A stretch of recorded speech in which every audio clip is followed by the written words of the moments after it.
You tune into the Sportscast with Brian, Craig, and Jeff. Give you all the sports news you need. We give you outspoken thoughts about all the headlines. We talk baseball, football, hockey, and more. No matter the topic, we cover it.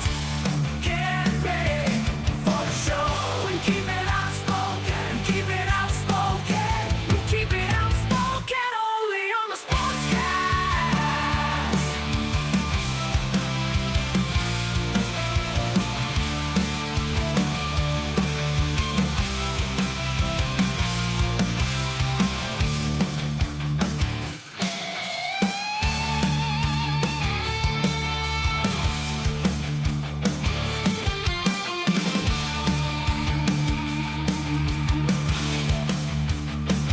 Tune into the Sportscast with Brian, Craig, and Jeff. Give you all the sports news you need.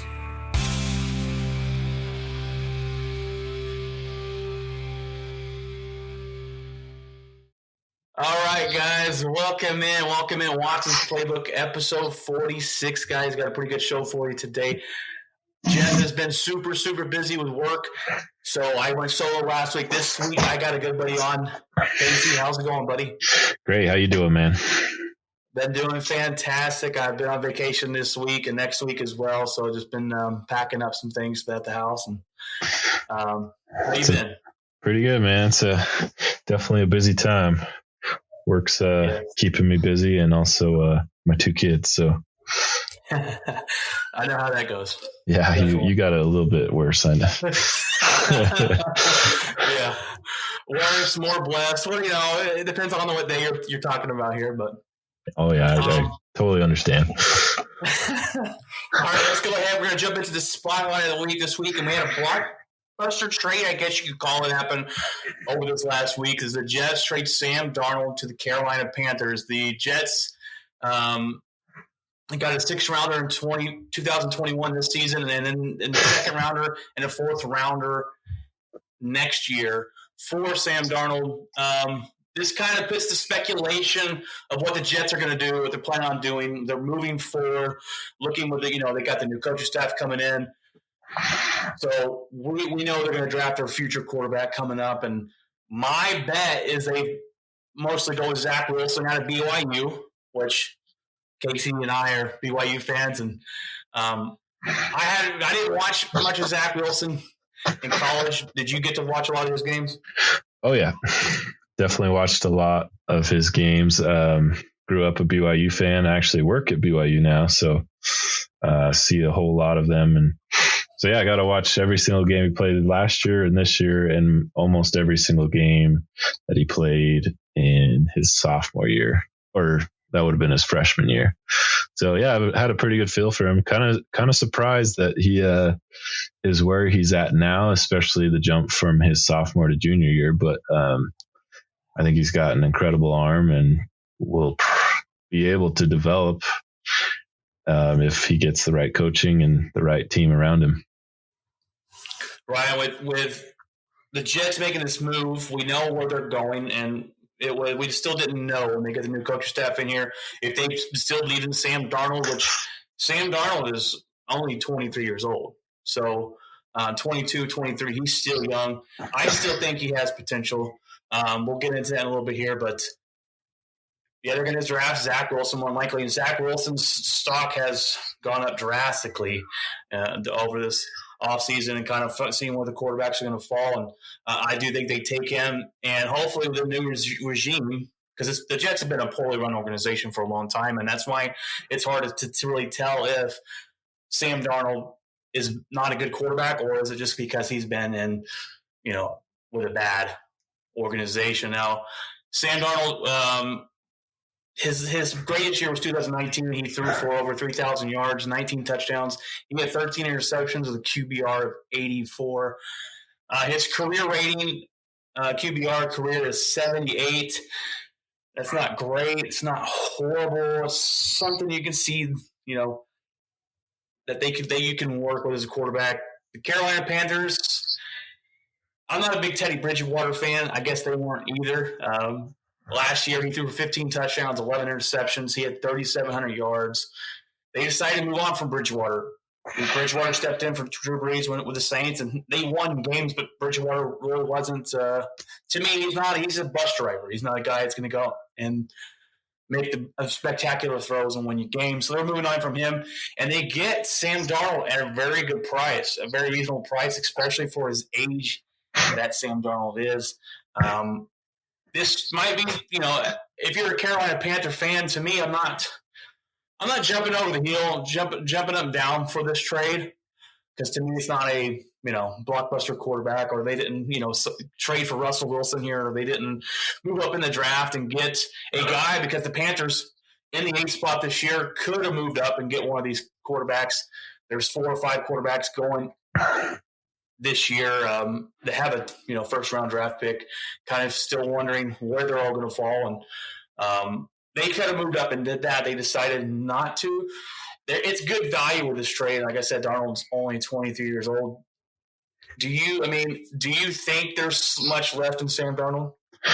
It's really hard to tell, because it seemed like any quarterback that goes to the Jets is just going to kill his career. And so is it because Sam Darnold was with a terrible organization with maybe not great coaching, or is it just that he's not a great quarterback? That's the question. And it'll be interesting to see. I don't know if we'll know until maybe midway through the season next year if he's actually a good quarterback or not.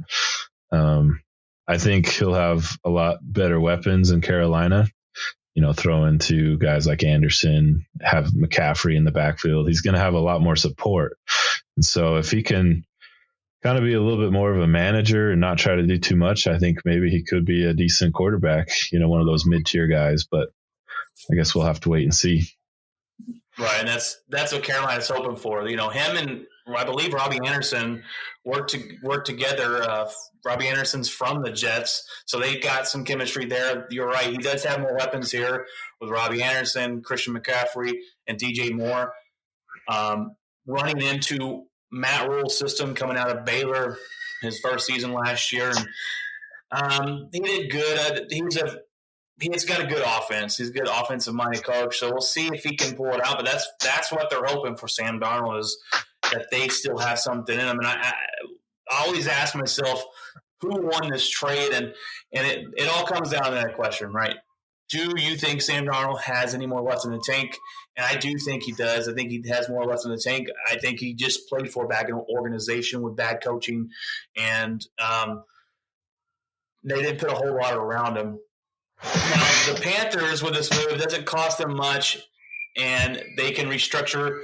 And if they can resurrect Sam Darnold, find their franchise quarterback, they won big time. This is a move it's kind of low cost, high reward type thing. So if they can get Sam Darnold to be the franchise quarterback, they made a great decision. If it fails, where do they go from here? It could be Matt Rule's. It could cost him his job, because a lot of these quarterbacks and GMs, or a lot of these coaches and GMs, it all depends on what the decisions you make filling your franchise quarterback spot. So this could be a spot where after 2 years you're going, man, we're not very good. We got rid of Teddy Bridgewater. We brought in Sam Darnold, and Sam Darnold didn't turn out right. So it could be a interesting move for the coach here, but I think they won this deal if Sam Darnold pans out in Carolina. Yeah, it'll be interesting to see for sure. I'm curious to see if Sam Darnold is actually a good quarterback or not. But the other thing in my mind is, did the Jets necessarily have to trade him? Because either way, whether they draft Wilson or Fields, I think both of them are still kind of a mystery. You don't know for sure if they're going to be able to be that franchise quarterback or if they'll be a bust.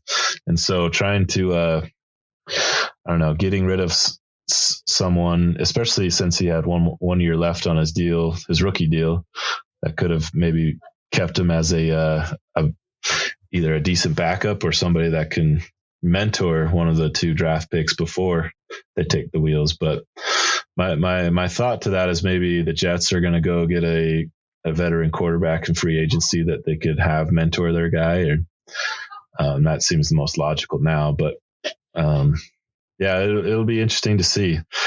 As a BYU fan with very little faith in the Jets organization, I'm kind of hoping they take Justin Fields, but we'll see. I think Zach Wilson could. I think he would do best if he could sit a year, kind of like Patrick Mahomes or Aaron Rodgers, where he's had a couple. It's like I think he would do best in that sort of situation where he can learn from a really good quarterback and then get his time a year or 2 later. I think that would be the most ideal, but. So if the Jets did take Fields and the 49ers took Wilson, I think that would be the best situation for him. And that's kind of what I'm rooting for. Just for the sake of Zach Wilson. You don't want your favorite players to go to crappy organizations, but when they're really good, they go to crappy organizations. And you're exactly right. Did they have to trade Sam Darnold? I don't think they necessarily had to. Would it have been great for their core franchise quarterback to come in and learn from Sam Darnold? Maybe. But I think a lot of franchises are moving towards we want to know who our guy is now. We're going to put him in the fire, and we want to know if we have a guy sooner than later. They don't take the Green Bay Packers point of view. Green Bay likes to take a guy and draft him and sit him behind their quarterback for 5 years and then put him out there. And it worked with Aaron Rodgers. I don't know if it's going to work with Andrew Love. Jordan Love? Sorry, I always think of Andrew Luck. I don't know why. Jordan Love with Green Bay. Well, that's yet to be seen. But a lot of these organizations are now I think it's find out if he's our guy, because if he's not, we'll move on from him faster than usual. And that's the thing is you can't really tell me the Jets won this trade because, they got rid of the quarterback and they had a clear spot of where they're going to go as far as drafting a quarterback. Now they could take Fields, they could take someone else. More than likely, it's going to be BYU's quarterback Zach Williams. I would be surprised if they took Fields or anything else. Fields' stock has actually dropped a little bit. Especially they talk about the 49ers moving up to number 3 to get Mac Jones, which they said was a shocker. But the Jets still got to hit on their guy and produce him on the field and actually do what they couldn't with Sam Darnold when they took him as a 3rd overall. I think he was a 3rd overall pick in 2017 or 18, and they couldn't get him to be their franchise guy. So they still got a hit, and they're hoping that this new coach coming over from the 49ers, I forget his name, but they're hoping he can turn this guy into the next franchise quarterback. Anything else we got for the Jets there, Casey, or the Panthers? Oh, yeah, I just got to wait and see. I'm super curious. Draft can't come soon enough. Yeah, it's going to be an interesting draft, and the top 10 is going to be specifically interesting to see what happens, who takes who moves up. Kyle Pitts is a tight end that everyone's drooling over. He looks to be a generational player. I want the Denver Broncos to move up and take a quarterback because their quarterback's not good. And John Elway has struck out on every single quarterback he's taken except Peyton Manning. And I want them they have a good team around them, so I want them to find somebody. Jeff's a Broncos fan, so I tell him all the time, you got to get rid of Drew Lock, and he's not very good at all, so he doesn't like to hear that. But it's good. Green Bay, we always pick low, and I'm like, it's a crapshoot after that point. So I don't really get excited for the draft because we're never usually in the top, which is a good problem, but doesn't make it very exciting when you're taking a guy you've never heard from, on a pick number 29. It's just like, okay. Not quite as exciting, but definitely not as exciting, but definitely a good thing that you're not one of the lower tier teams. So yeah, I should say we need to do an episode, Casey, because Casey is a Green Bay Packer fan as well as I am, obviously, but we have to do one about Aaron Rodgers. Does Green Bay want to move on from him? What are your opinions on that? That I'm dying to know on a different episode we need to do that because I got there's some smoke there where when that's all come said and done. If Green Bay is ready to move on from Aaron Rodgers. Yeah, I got plenty of opinions, so let's do it. Yes. All right, we'll go ahead and move on to the headlines of the week this week. MLB has decided to move the 2021 All-Star Game from Georgia to Denver, Colorado, and play in the Colorado Rockies due to stricter voting laws that just passed in Georgia. My question, first of all, I don't care about mixing politics with sports. I heard that Colorado has the same voting laws that Georgia just passed, so it seems to me that MLB just wanted to look good under a false narrative and the pressure. It wasn't really that they care about voter rights.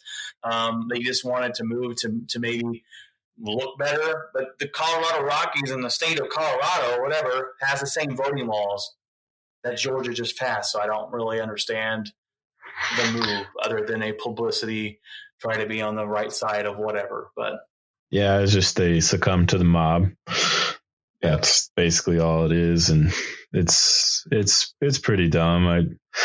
Manfred is such a joke of a commissioner, and that guy is so bad at his job, does not understand baseball at all. He just basically bends over backwards for whoever has the either the highest bidding or the loudest voice, and that's all. I mean, he had a really good chance to maybe make something of his name with the Astros cheating, but I mean, he completely botched that one. So there's no way that idiot's ever going to do the right thing. So that's what you get with this moving the All-Star Game is you have an idiot commissioner, and that's it. He's probably the worst baseball commissioner I've ever seen. To not punish the Astros, and then he calls the trophy just a chunk of metal. Casey. Yeah, he's an idiot. This trophy that everyone works their butt off for to try and win every year. It's just a hunk of metal. Who cares? The debacle on that, I will never respect the guy. And then I love that the fans are still giving it to Houston, I'm leading that train of never forget that they cheated their way to a championship. Fans are throwing trash cans onto the field. It's great. I love it. Me too, man. We should never let them forget for however long we can. One of my favorite moments though is when the Dodgers won the World Series last year, and Manfred got up there and he was being booed so loud that he couldn't hear himself, and he was like slurring his speech. It was so funny. That was one of the vindictive moments in sports for me, was all the boos he got.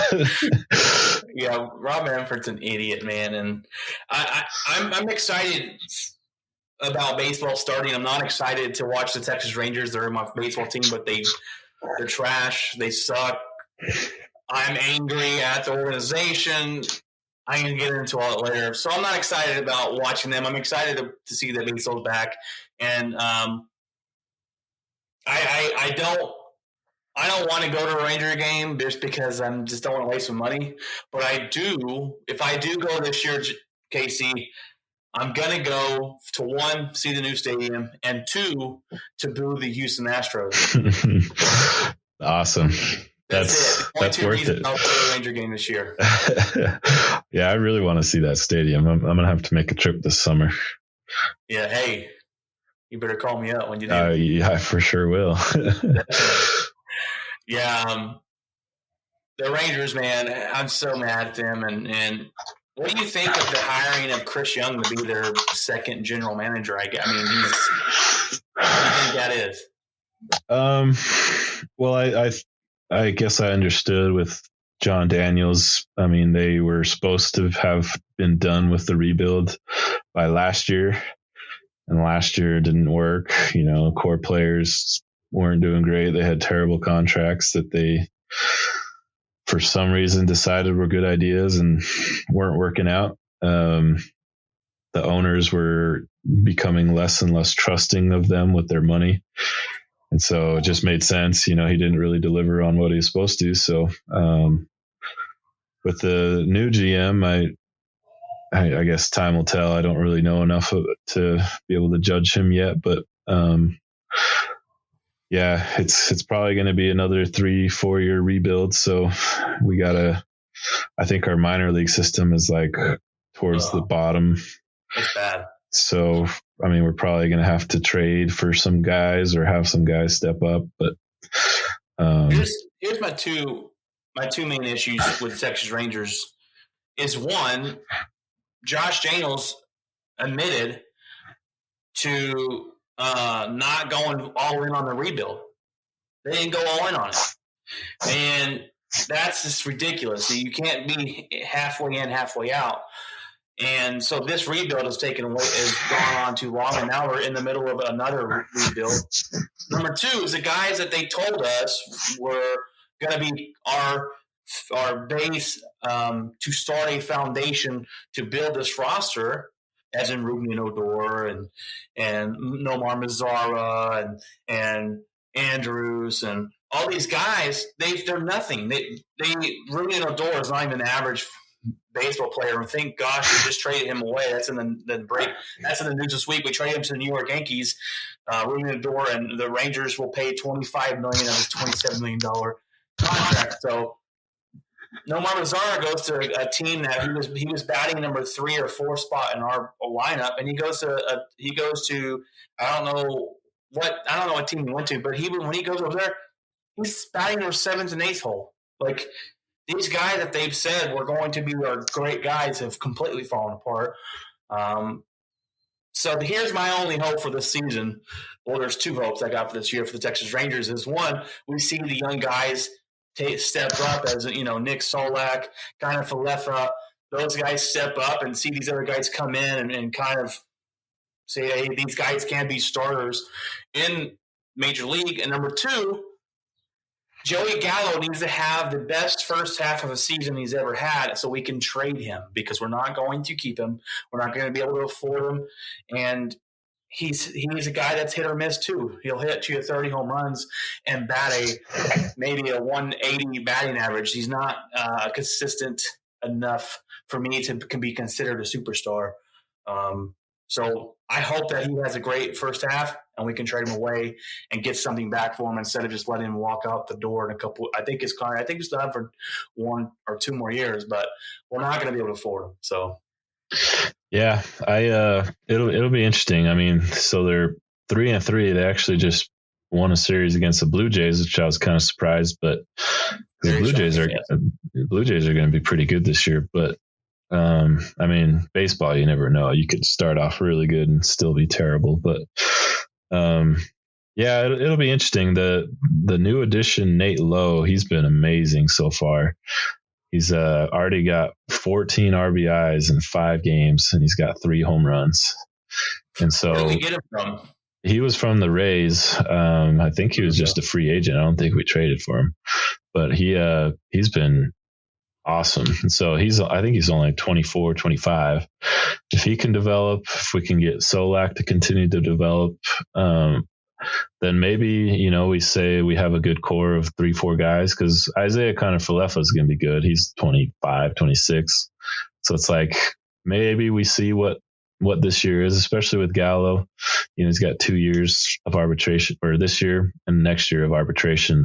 It's like, if we can get a couple of those guys to perform what we think they should perform going into next year, I think maybe we sign a couple free agents and maybe try, 1 year to try.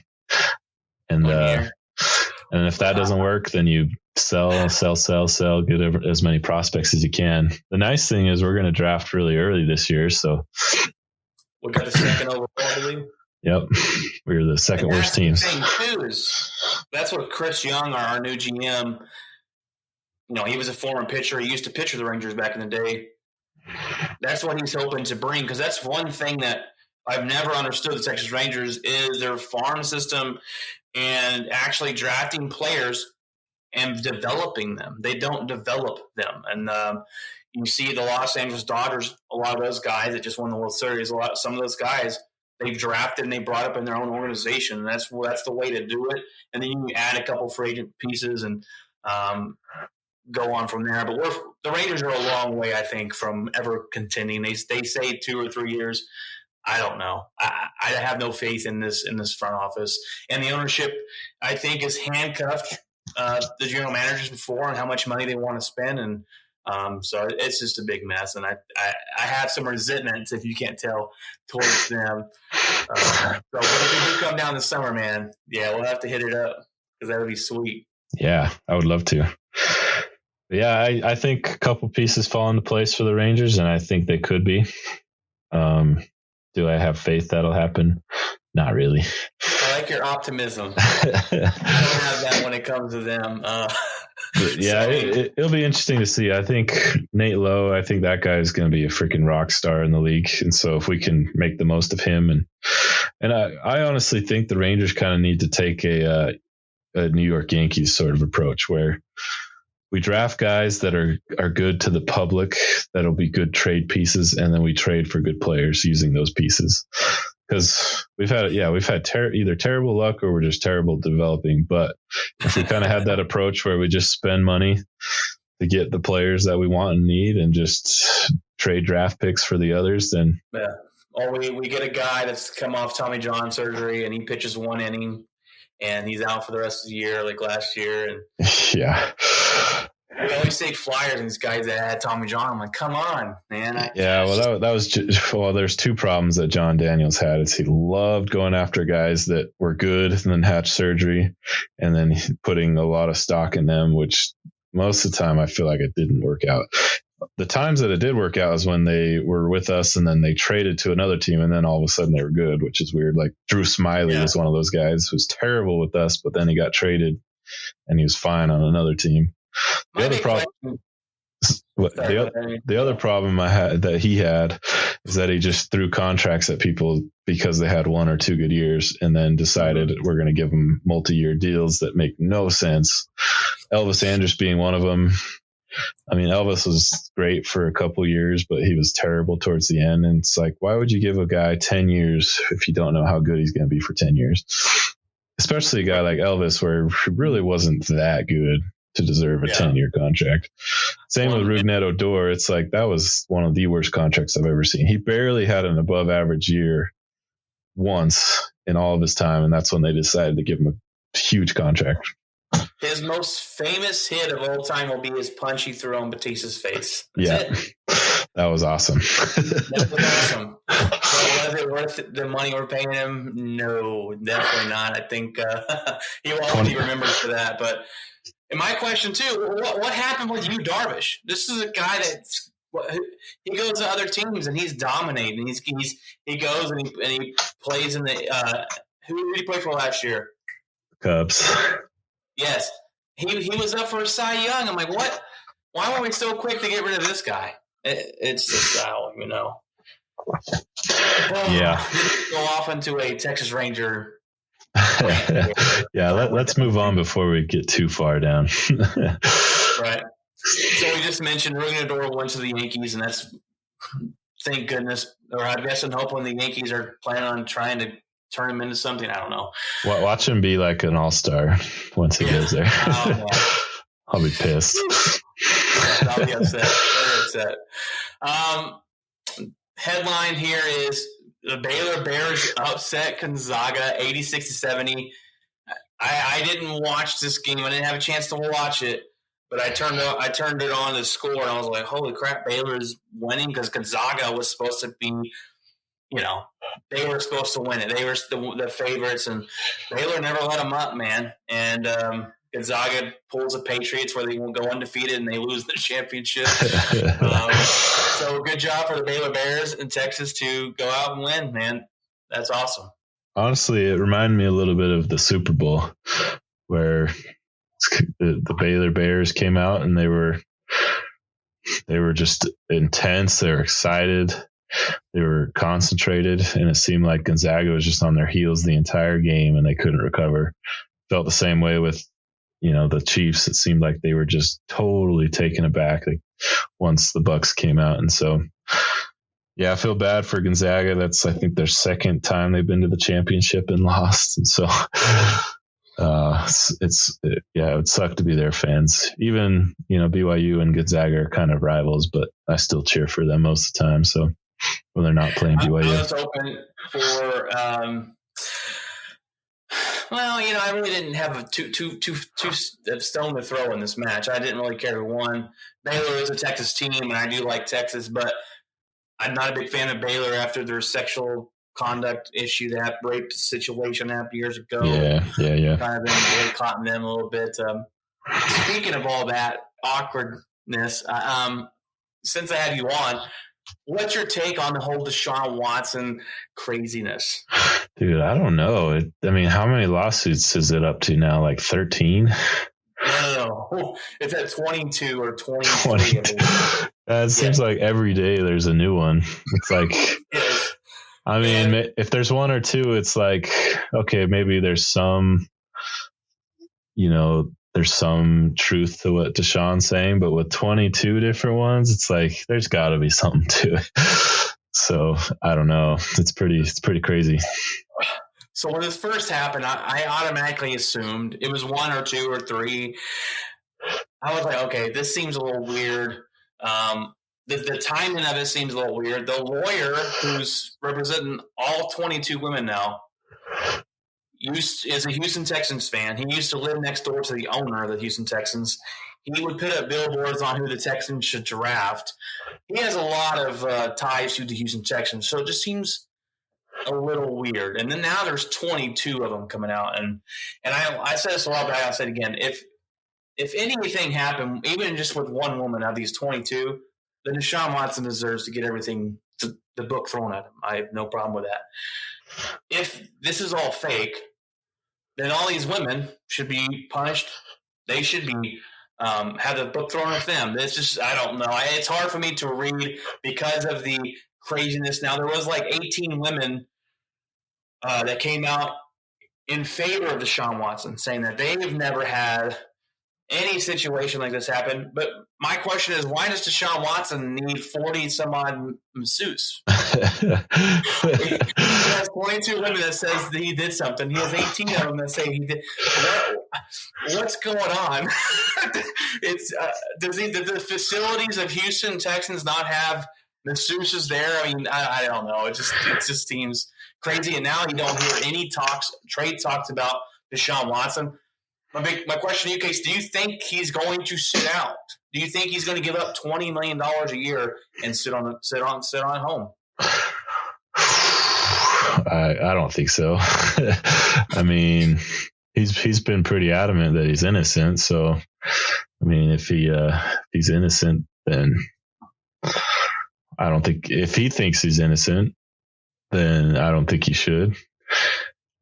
I don't know, man. That's a lot of pressure though, because a lot of people already hate him, despite truth or not. So I don't know. That's tough. This way, regardless. You think of all you think of all the scandals in sports history. It's like, whether they're true or not, that's still what you think of. Like Ben Roethlisberger. That's what you think of when you think of Ben, is his rape allegation.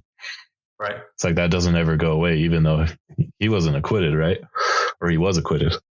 Yeah, he was acquitted. It doesn't go away except unless you're a Steelers fan. It's kind of like, and I say it's the whole steroids in baseball. What's his name? Big Poppy. Ortiz got caught with steroids. Yep. But we loved him, so it doesn't matter, right? If you're really likable, I think a lot of times that can, if you're not obviously convicted, then a lot of people let it slide. People that already have their minds made up are going to continue to hate Deshaun Watson no matter where he goes, whatever. So yep. And that's the problem with this whole thing, is he can have that label forever and ruin his career, he's already lost Nike. He's lost Beats by Dre. He's losing sponsorships. Whether this is true or not, they aren't even waiting to figure it out. So to me, if these are all fake, those women and this lawyer need to be had a book thrown at them, because that's something that Deshaun Watson's never going to shake. And I honestly, I don't think he plays for Houston ever again. Do they trade him? I don't know. The smart thing to me would be to trade him while back, right? If they would have traded him and then all this stuff came out, that would have been they could sit back and laugh at it, like, oh, why would that ticking time bomb? Yeah. And there was rumors that Houston Texans, this is set up at Houston, but why would you, if you're a Houston Texans organization, ruin your best trade piece's value? That doesn't make any sense. So yeah, I don't know what it is. It's one of the craziest sports stories in the history of sports stories. I don't think he plays for Houston next year, and I think he sits out now. He's leaving $20 million on the table. So it'd be interesting to see him as a quarterback step up, and because we've seen it with running backs, we've seen it with other players, not show up, but we've never seen it with a franchise quarterback. Yeah. Yeah. Sad either way. If it's true, it's sad that he's taking advantage of them, and sad if they're just making up stuff. But yeah, ugly. Well, all right, Casey, I think it's that time for this episode of What Is in Your Locker this week. This week, so it's starting to finally get a little bit warmer here in Utah. So starting to do a little bit of gardening stuff. My two boys they got a slip and slide for their Easter present in their basket, and so they're going to be hanging out outside and playing in the water. So trying to think what else. Work is going to take up a lot of my time like usual, but yeah, I think that's about it, man. We're just trying to stay afloat with our two boys. They're kind of crazy. Got a 3-year-old and a 1-year-old, and they keep us on our toes all the time. So our youngest, his name's Jack. We call him Destructo Baby because he just loves to destroy everything. And it's all he's not like intentfully doing it. He's just so curious and just loves to play with things. And so he'll see something like the other day, it was the butt paste. He's like, oh, this seems like fun. So he spreads it all over himself. And yeah, yep, exactly. That stuff's thick too. Yeah, it stinks. Yes. So yeah, we'll be plenty busy with them. That's for sure. I'm probably going to have to plan a trip to Texas now too. So that's going to be on the billet. Yeah, that's my locker for this week. What about yours? All right, my locker this week, we talked about it earlier. I am on vacation. Tomorrow, we're dropping the girls off around lunchtime at my brother-in-law's house. Me and the wife are going to have some alone time, some no-kid time, get a hotel over the weekend. It's going to be nice. We're just going to stay in Manson. We're going to go on a date and probably eat some steak and do things that you don't do when you have the kids. So that's going to be super nice. Nice. And the kids climb all over us, and it's just, you know how it is. Yeah.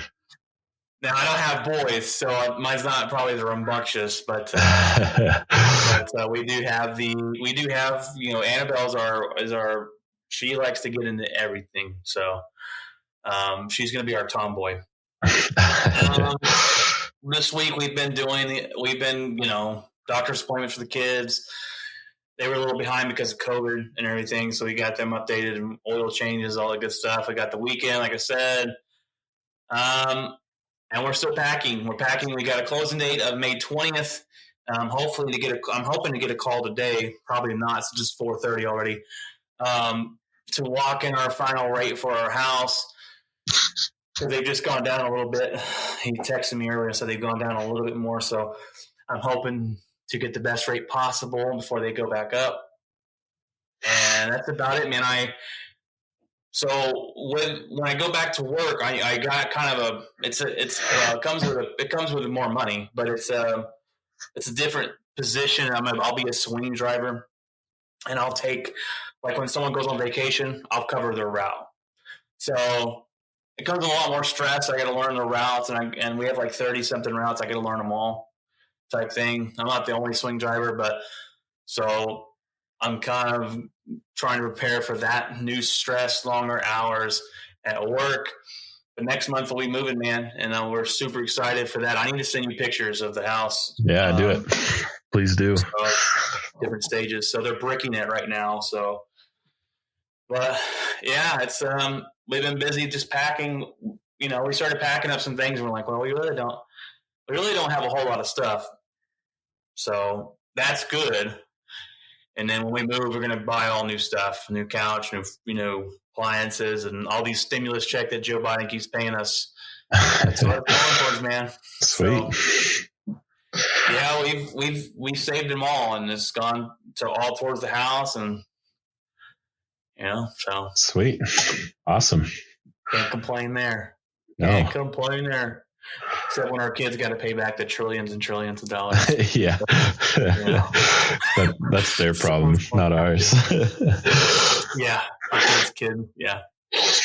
But, well, Casey, I think it's that time we end this episode. I appreciate you coming on. Thanks for having me, man. Yeah. Anytime, man. I went solo last week, and anytime that Jeff's not going to be able to make it, I'll hit you up. Sweet. Yeah. Love to be on again. Yep. Yeah. It's been a long time. Yeah. A year. Now, I hope when we move, I'm going to be, because when you're buying a house, you can't make any big purchases. But when we move, and after I sign the dotted line, I'm going to buy me a computer and have all this stuff fixed. I know it hasn't sounded the best. I usually have headphones and a mic and everything, but it's all broken because my computer jack is broken on the inside and I can't plug it in. So yeah, it's been fun doing it with no earphones and no mic and all that stuff. But you should switch to Mac. Well, I'm getting a Mac computer. Oh, so really? Nice. I am. Welcome to the club. My buddy, I don't like Apple, but my buddy Jeff said he has a Mac computer because he does a lot of stuff on it, but he hates Apple too. But he's like, no, the computers are great. So I'm actually going to order one of the Mac Minis. You seen those? Yeah, those are cool. Like $670. They're like this big or whatever, but I hear they run great and they're amazing. I just got to get a keyboard and a monitor, but nice. Right on, man. So, all right, guys. If you ever want to reach out to us, you can reach me at watsonsplaybook@gmail.com. We've got a Facebook page as well. We're on Twitter. We're on Twitch. We're on YouTube. The YouTube channel hasn't been up in a while because Jeff's been super busy, and he's the one that does all that. Hopefully, if I get my computer, I'll be able to help out with that too. If you want to reach out, guys, we are here for you. Again, Casey, I appreciate it, buddy. Thanks. And take care, guys. See ya.